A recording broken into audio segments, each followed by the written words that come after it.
Good morning. To my left is Chief of the Waterbury Police, Fernando Spagnolo. To my far right is Captain Michael Panzillo. He's the commanding officer of the Criminal Investigations Bureau of the Waterbury Police Department. I'm Lieutenant David Severio, the Public Information Officer for the Waterbury Police Department. To my immediate right is U.S. Marshal Brian Taylor. He's part of the U.S. Marshal Service, District of Connecticut. In the middle over there is U.S. Deputy Marshal Kevin Peralt, United States Marshal Service Team Leader for the Connecticut Violent Crimes Fugitive Task Force, District of Connecticut. The Waterbury Police Department is pleased to report that Mariah Matthew, age 2, Dylan McGrath, age 5, and Madison McGrath, age 7, were back in Connecticut on March 16, 2019. Throughout this investigation, law enforcement's focus was the safe return of Mariah, Dylan, and Madison. These 3 children were innocent of any wrongdoing. These children were victims. The Waterbury Police was notified on February 16th at approximately 12:30 p.m. that Crystal McGrath, age 29, left a DCF supervised visitation location in Waterbury with her 3 biological children, Mariah, Dylan, and Madison. The Waterbury Police responded and began an investigation. This investigation ultimately included several local, state, and federal agencies. These children were in Waterbury on February 16th on a supervised visit with Crystal McGrath. DCF was monitoring this visitation, which took place at McDonald's restaurant located at 510 Reedville Drive, Waterbury.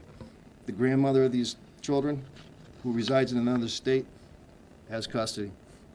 At some point during this visitation, Crystal McGrath departed the restaurant with these 3 children. The investigation would later determine that Crystal McGrath departed 510 Reedville Drive in a red Volvo operated by her boyfriend, Lester Joy, age 38.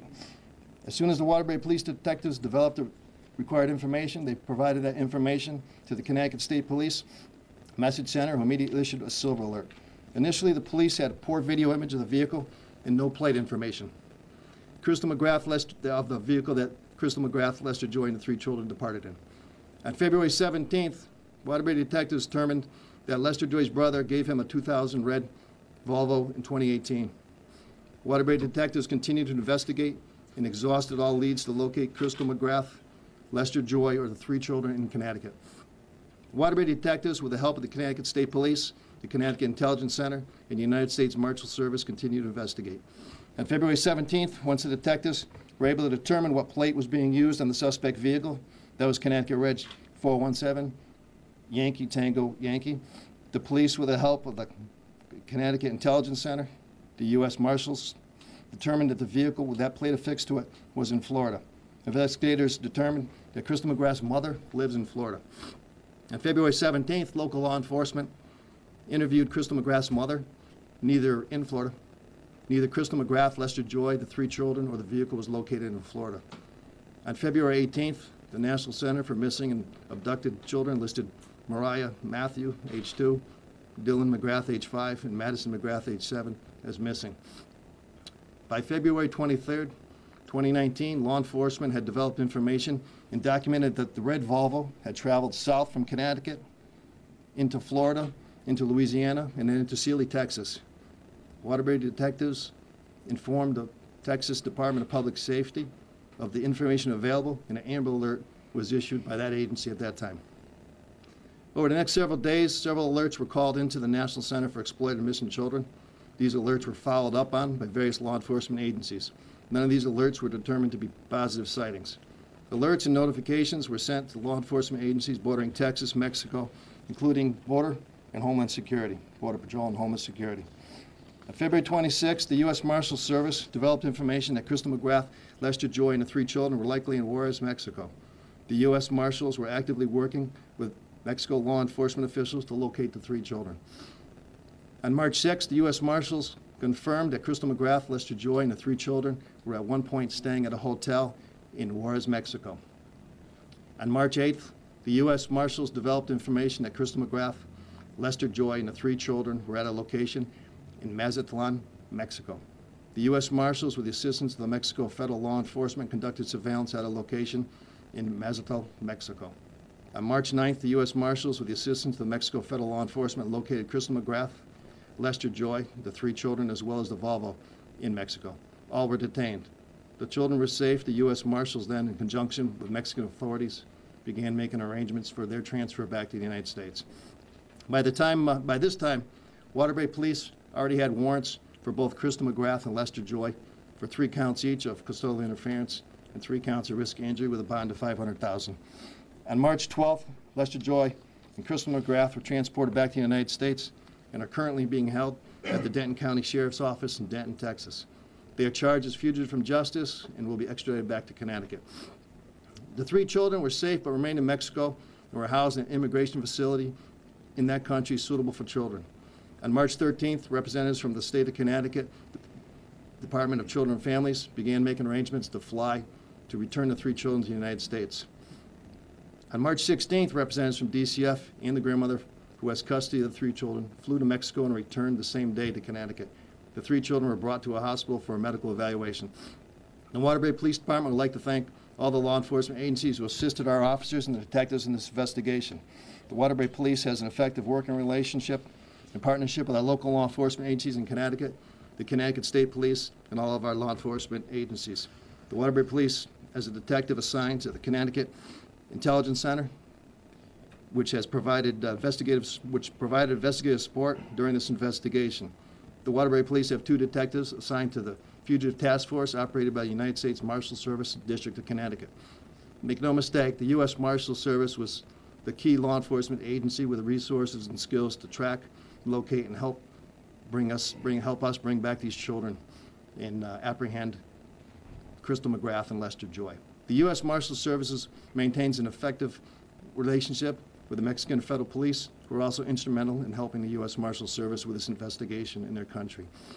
And it's this type of collaborative relationship and support between all law enforcement agencies involved that allowed a positive outcome for this investigation, the safe return home of Mariah, Dylan, and Madison. Specifically, the Waterbury Police would like to thank U.S. Marshal Brian Taylor, District of Connecticut, and U.S. Deputy Marshal Kevin Peralt for their investigative support throughout the entire time of this investigation. Without the assistance of the U.S. Marshals, Mariah, Dylan, and Madison would not have been located in Mexico, and Crystal McGrath and Lester Joy would not have been apprehended. At this time, I'll pass it off to Chief Spagnola for a few words. Thank you, Lieutenant. Good morning. So again, I'd like to echo the Lieutenant's comments about the U.S. Marshal Service, Marshal Taylor, District of Connecticut, and the Deputy Marshal Peralt. Without their assistance in this investigation, we would completely be lost. They really deserve all the credit for locating the kids and bringing these 2 into custody, Joy and McGrath. We have a very strong, long-standing relationship. We have 2 task force detectives here in the Waterbury Police Department under Captain Ponzillo's command that work day in and day out with the Marshal Service, bringing fugitives into justice.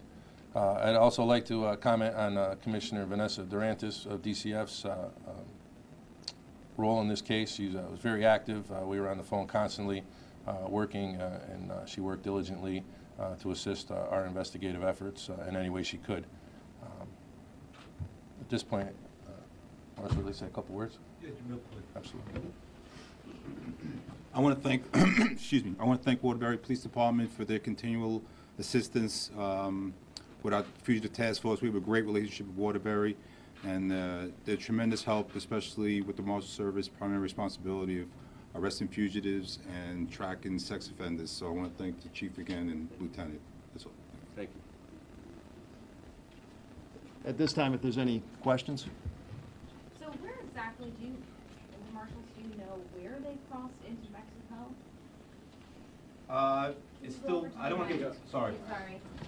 I don't want to get into details because it's still, it could be a further pending federal case, so I don't want to get details on where they crossed into Mexico. How did they manage to cross into Mexico if we knew the license plate and Border Patrol and HSI was alerted? We believe they drove over the border. So they didn't go through a port of entry? We know they drove over to Mexico. If they went to, we don't know if they went to a port of entry or some other area. When you found, were you actually there when the kids were found? Was anyone of you? No one from here was there. How were they? I mean, this is obviously a traumatic thing. I don't know if they just thought they were with mom for a vacation, or, how were the kids when they were found? Right, so again, as Lieutenant Silverio stated, DCF flew with the guardian, the grandmother, to Mexico, to bring the kids back to Connecticut. And DCF has a very elaborate plan on providing services for these children. But other than that, we really can't comment I know that on what their initially status when is. the Amber Alert was issued, we were reporting that they were in danger or could be in danger. So, I mean, was there any danger posed to them during this whole ordeal? So Crystal McGrath, the maternal mother of the children, obviously had custody taken away from, a court system here in Connecticut. So Lester Joy is known to police, has prior convictions and on the National Sex Offender Registry. Therefore, it's not a good situation, and we were concerned about the children and their safety. Does she have a violent criminal record too? I can't comment on that. I don't know off the top of my head. Why was it, what changed between the Silver Alert in Connecticut and then the Amber Alert in Texas? What made you change it? It was just because of the proximity to Mexico, or? So as Lieutenant Silverio said, in the beginning of this investigation, detectives had very poor video image of the vehicle and no plate number.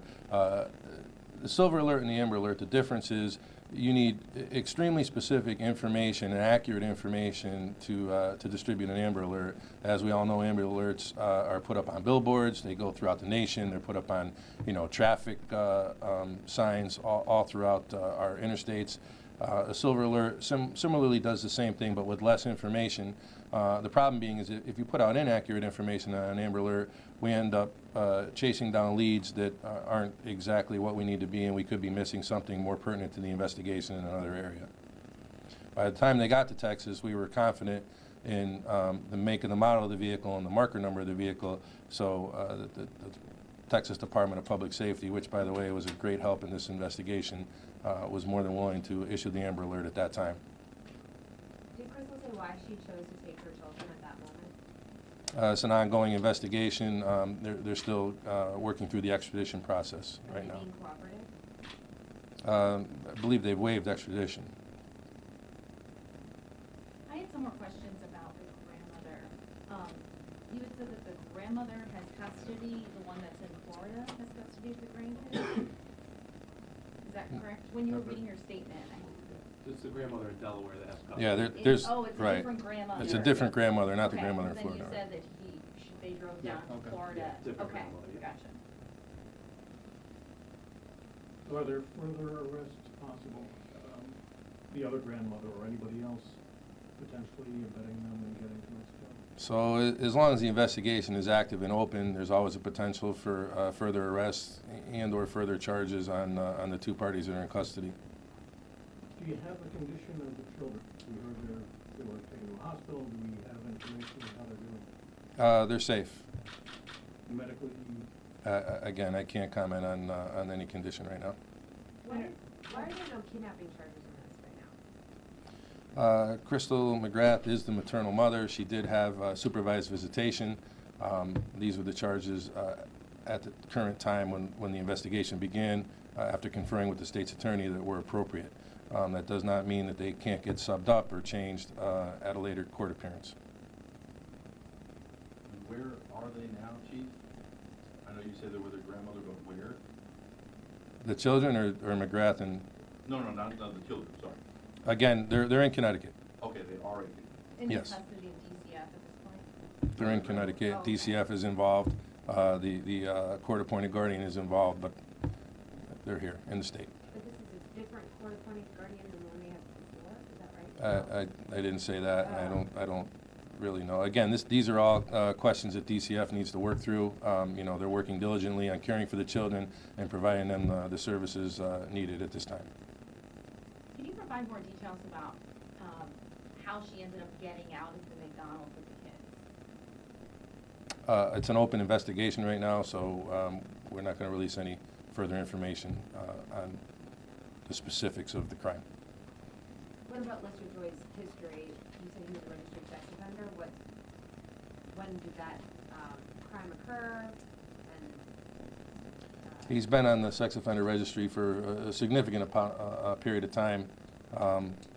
You know, at one point, I remember somebody saying about 10 years, but I don't have specifics on the crime or the charge back then. And why are they being held in Denton?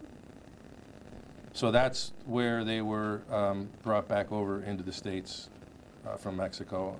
I'm not sure why that decision was made, but they were sent to Denison, Texas. Could you talk to us a little bit about the efforts as far as the U.S. Marshals in cases like this where, I mean, we're not in a proximity to the border, but yet you have that risk of knowing that once somebody's out of your sight, they could be going anywhere. What exactly you're asking? It's very general what you're asking me. About the efforts, I mean, the communication that you guys have to. We have fugitive task forces throughout the United States, and we contacted immediately districts on the border in Texas and asked them for their assistance. They have great relationships with Homeland Security on the border, and we also have personnel who work at the embassy in Mexico City, so that's our relationship with down at the border in Mexico. And was your agency brought in once the Amber Alert went out in Texas, or it was before that? We have a task force. We work state and local cases all the time in Waterbury, so we were brought in immediately once their assistance from the detectives. Now, you got information that the car had driven through Louisiana, Florida.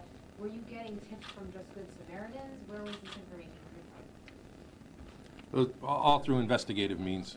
You know, the detectives and the Marshal Service worked very hard in tracking this vehicle. Otherwise, it's a shipping port, otherwise it's not a tourist destination.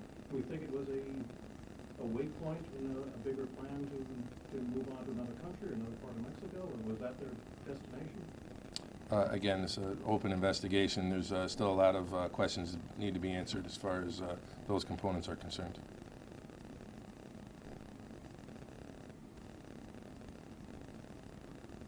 Anything else? All right, great. Marshal, anything else? No, thank you, Chief. Thank you. Thank you very Appreciate it. much. Thank you.